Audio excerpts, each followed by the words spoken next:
And good day. Today we're having a look at this. It's a little ProStar mirror, and it's meant to fit on your glasses for riding, or hopefully it'll fit on the side of my helmet. I'll find out shortly as we open it up and have a bit of a better look at it. Let's see what we got here. Okay, that's the little, oh, thrown the plastic paper thing away. So that's the little mirror itself there. I'll put that down. Pick up the packaging again. Yeah, down on the ground. Oh well. And this is what the thing looks like.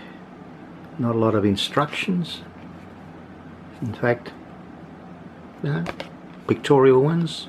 Pretty straightforward. Shouldn't be too hard. This thing is meant to twist around, which it does. Okay. Oh yeah.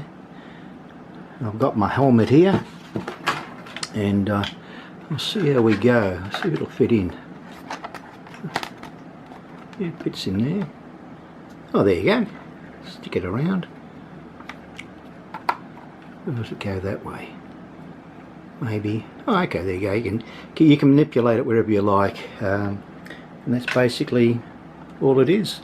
I'll take it out and have a ride and let you know my feelings on it, and obviously get some footage. But it fits quite nice on that. That's a bit of a surprise. Happy with that. I'm just riding along now, checking out the rear view mirror, and I can spot a car in the distance, and there's one coming up in front of me that I've got to overtake. So, the mirror, does it work? Yep, it certainly works.